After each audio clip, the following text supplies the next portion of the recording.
Assalamualaikum warahmatullahi wabarakatuh. Waalaikumsalam warahmatullahi wabarakatuh. Gimana kabarnya ibu-ibu, sehat? Sehat. Gimana kabar keluarga di rumah semuanya? Sehat bu? Sehat. Anak-anaknya gimana bu? Pada sekolah semua? Sehat. Ya diperhatikan bu ya anak-anak sekolahnya. Jadi jangan sampai nanti anak kita sudah dikasih perhatian sama pemerintah melalui bantuan PKH ini malah tidak rajin sekolahnya ya. Ya pasti anak-anak sekolah kita, kemudian misalkan ibu-ibunya bayi dan harus tetap selalu diperiksa di layanan kesehatan puskesmas ataupun posyandu. Oke, baik ibu-ibu semua, hari ini kita akan masuk ke modul terakhir, yaitu modul tentang kesejahteraan sosial. Sebelumnya kita ingatkan dulu ya modul yang sebelumnya, yaitu tentang apa? Perlindungan anak ya. Jadi perlindungan anak kemarin kita sudah belajar tentang apa itu definisi anak ya bu ya, apa itu hak anak. Ada yang masih ingat bu? Anak itu yang dikategorikan sebagai anak itu yang bagaimana? Bu Sasa, ayo Bu Sasa. Dari usia kandungan sampai 18 tahun. Pintar Ibu Sasa. Jadi dari mulai dalam kandungan itu sampai dia berusia di bawah 18 tahun ya. Jadi sesuai dengan Undang-Undang Perlindungan Anak, bahwasanya yang di bawah 18 tahun itu masih dikategorikan anak, dan kalau dia anak berarti dia punya hak-hak sebagai seorang anak. Ada yang bisa nyebutkan salah satunya hak anak tadi? Bermain. Yang lainnya berkreasi, serta masih banyak yang lain ya. Menjadi hak anak ada 31 kemarin ya, hak anak. Baik ibu-ibu semua, mari kita lanjut ke modul ini, modul terakhir tentang kesejahteraan sosial, di mana di sesi pertama ini atau sesi ke-13 kalau urutannya kita akan membahas tentang pelayanan bagi penyandang disabilitas berat.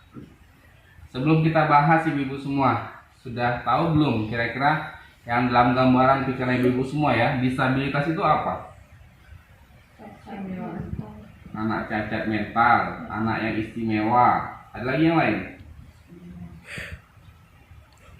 Ada lagi bu? Benar ya. Jadi disabilitas itu salah satunya bahwasanya dia mempunyai kekurangan ya bu ya. Atau kalau pada modul ketiga tentang kesehatan dan gizi kita sebutnya di sana sebagai anak istimewa. Tapi kalau di sini dikatakan disabilitas ya. Kita lanjut. Nah, apa itu penyandang disabilitas? Nah, kalau keterangannya ya, bahwasanya setiap orang yang mengalami keterbatasan fisik, intelektual. Fisik ini berarti anggota tubuh bu ya. Bisa kalau matanya tidak sempurna berarti dia netra, tidak bisa melihat. Kemudian kalau tidak bisa lancar bicara seperti orang lain gitu kan, atau pendengarannya terganggu. Nah, itu secara fisik. Kemudian intelektual, mental, dan atau sensorik dalam jangka waktu lama yang dalam berinteraksi dengan lingkungan dapat mengalami hambatan dan kesulitan untuk berpartisipasi secara penuh dan efektif dengan warga negara lainnya berdasarkan kesamaan hak. Ini definisi dari penyandang disabilitas sesuai dengan Undang-Undang Nomor 8 Tahun 2016. Jadi ibu-ibu semua, bahwasanya secara undang-undang seperti ini ya. Tapi kalau dalam kehidupan sehari-hari ibu semua, itu yang ibu tadi sampaikan, yaitu anak istimewa, anak yang mempunyai kekurangan secara fisik gitu ya. Atau bahasa kasarnya anak cacat ya kalau ibu sampaikan ya. Oke. Nah, penyandang disabilitas tadi itu dia mempunyai hak. Bisa dilihat bu ya, di antaranya itu yaitu hak untuk hidup. Jadi walaupun dia punya kekurangan, orang tua tidak boleh memperlakukan anak itu berbeda sama anak-anak yang lain karena dia punya hak yang sama untuk hidup. Kemudian bebas dari cercaan. Jadi jangan sampai anak yang disabilitas atau yang punya keistimewaan itu menjadi olok-olok ya, baik itu oleh teman-temannya ataupun dari keluarga sekitarnya, sehingga dia merasa malah kecil diri. Nah, jadi harus mempunyai hak juga sebagai bebas dari cercaan. Kemudian dia berhak mendapat perlindungan, berhak mendapat bantuan hukum, berhak bersekolah. Nah, ini yang penting nih. Jadi walaupun dia ada kekurangan, dia juga tetap berhak untuk bersekolah, ya, sebagaimana anak-anak yang lain, gitu ya. Tapi kalaupun memang dia tidak bisa mengikuti di sekolah umum, maka ada sekolah khusus untuk anak yang disabilitas. Ada yang tahu Bu nama sekolahnya apa? SLB. Apa tuh kepanjangannya? Sekolah luar biasa. Benar sekali ya. Jadi untuk anak-anak yang tidak bisa sekolah di umum, dia bisa bersekolah di sekolah luar biasa. Kemudian apa lagi? Berhak bekerja. Ya, walaupun keterbatasan secara fisiknya misal seperti itu, dia pun masih berhak untuk bekerja, ya. Jadi pihak pemberi pekerjaan dia wajib memberikan hak untuk bekerja bagi penyandang disabilitas. Kemudian berhak hidup sehat dan berhak beribadah sebagaimana biasanya. Baik, itu tadi diantara hak-hak dari anak disabilitas. Nah, ini gambar-gambarnya ya. Ini contoh disabilitas fisik. Nah, ini ada yang kakinya tidak ada gitu kan, tapi tetap bisa main sepak bola. Ini masih bisa balap, ya, balap sepeda gitu ya. Nah, ini tangannya tidak ada. Nah, tapi dia tetap masih bisa main ya seperti anak-anak yang lain. Nah, ini kekurangan, tangan dan kaki kaku, kecil, gerakan tidak terkontrol. Nah, ini dia tidak sempurna secara kaki dan tangannya lebih kecil sebagaimana anak yang seumurannya. Nah, ini disabilitas netra. Ini tadi yang saya sebutkan tadi ya, yang dimana matanya tidak bisa melihat sebagaimana orang normal lainnya. Disabilitas rungu atau bicara. Nah, ini ibu pasti sudah pernah lihat ya dalam kehidupan sehari-hari. Jadi dia tidak bisa sebagaimana orang normal dan harus dibantu ya untuk bisa berkomunikasi ya ibu-ibu.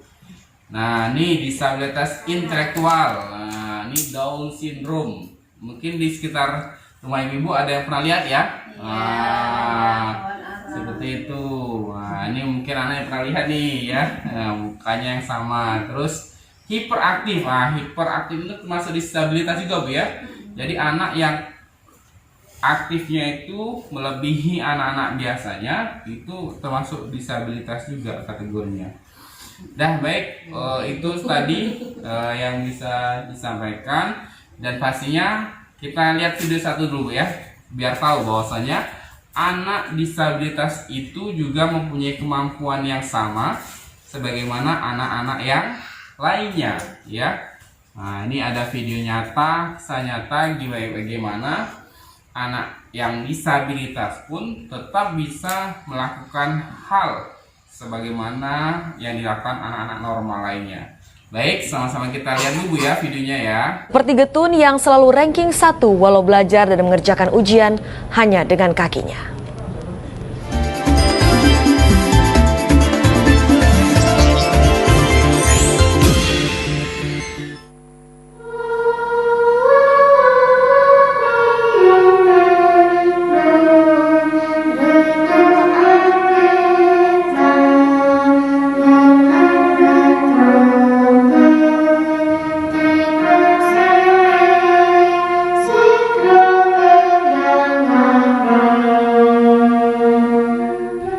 Getun Triaena, siswa kelas 5 SD Negeri 1 Celapar, Banjarnegara, Jawa Tengah, telah mahir menyanyikan sejumlah lagu dengan iringan organ.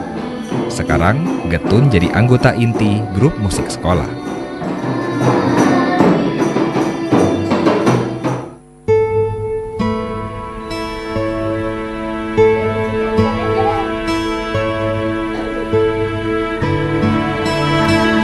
Inilah kegiatan harian Getun, anak ketiga pasangan Suwandi, seorang buruh tani, dan Sarinem, penjual kue.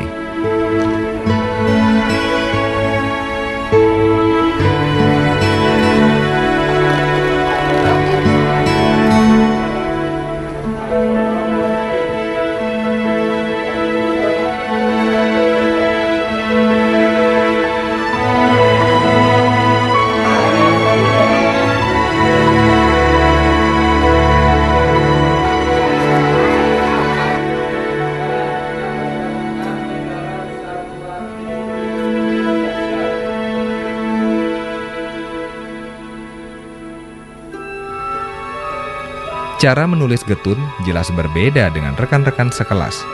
Bukan berarti Getun sulit meraih prestasi. Kelas 1 ranking 1, kelas 2 ranking 1, kelas 3 ranking 2, kelas 4 semester 1 ranking 1, semester 2 ranking 2. Bagi teman-teman di sekolah, Getun telah menjadi inspirasi. Baik, nggak pernah menyerah, pintar, nggak pernah ngajakin temannya.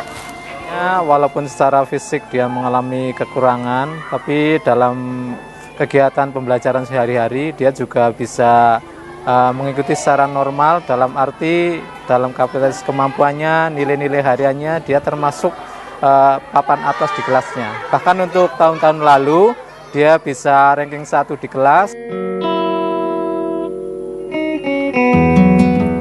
Kegigihan Getun yang lahir bulan Mei 2002 terlihat bukan hanya di sekolah. Di rumah, Getun juga pantang dibantu.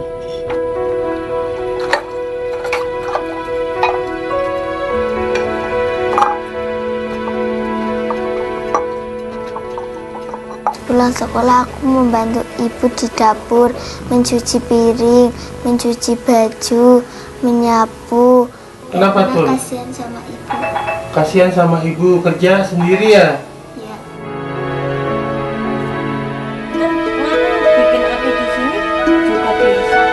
Hampir semua hal bisa dilakukan Getun secara mandiri.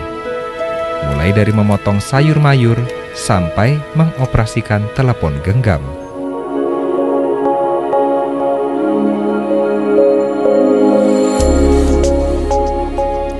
Getun lahir tanpa kedua tangan. Sang bunda Sarinem kaget saat pertama kali melihat si buah hati. Dalam bahasa Jawa, Getun berarti menyesal. Saya waktu melahirkan Getun, saya langsung kaget. Nggak punya tangan, saya langsung nangis. Seiring perjalanan waktu, seluruh keluarga mengakui sosok Getun tidaklah melambangkan penyesalan.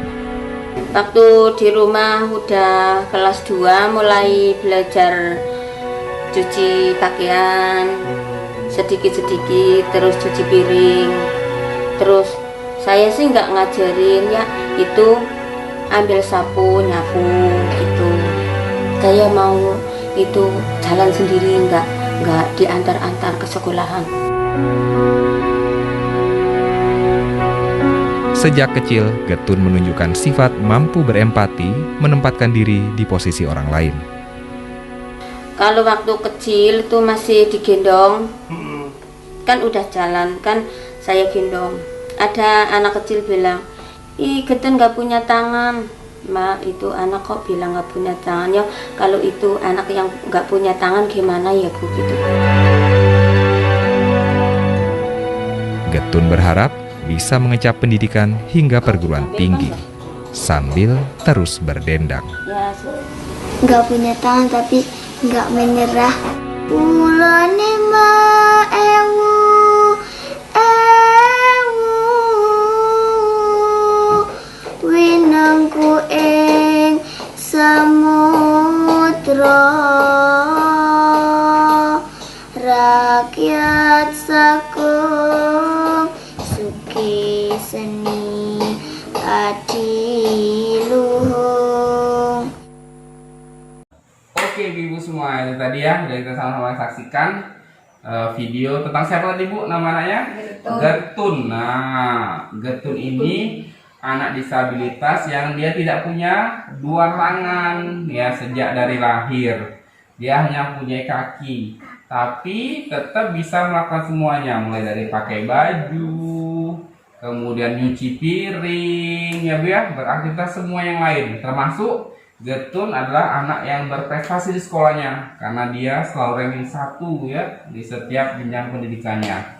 Karena itu kita semua selaku masyarakat ya, umumnya masyarakat ya, itu harus tetap memberikan perhatian sama hak anak disabilitas. Bahwasanya mereka sebenarnya layak untuk hidup normal sebagaimana anak-anak yang lain ya. Baik, ada kira-kira pertanyaan ibu-ibu semua untuk pertemuan kita kali ini? Cukup. Oke, jadi hari ini kita buka modul terakhir yaitu tentang kesejahteraan sosial dengan sesi yaitu pelayanan disabilitas. Semoga ilmu yang kita dapat sama-sama ya, untuk saya juga, untuk ibu-ibu juga, bisa untuk manfaat untuk kita semua ya. Nah, baik. Dan juga jangan lupa hadir lagi ya, untuk minggu depan kita akan belajar sesi terakhir yaitu tentang peningkatan kesejahteraan sosial lanjut usia. Nah, untuk lanjut usia itu nanti sesi terakhir. Baik, kalau memang tidak ada yang bertanya, sebelum kita akhiri, mari sama-sama kita berdoa dulu ibu-ibu semua. Semoga apa yang kita pelajari hari ini bisa membawa manfaat untuk kita semua. Berdoa mulai. Selesai. Baik, terima kasih ibu-ibu semua atas waktunya hari ini. Semoga bermanfaat dan hati-hati nanti pulang dari tempat kita pertemuan kelompok ini ya. Semoga selamat semua sampai di rumah masing-masing. Saya akhiri, wassalamualaikum warahmatullahi wabarakatuh. Waalaikumsalam warahmatullahi wabarakatuh.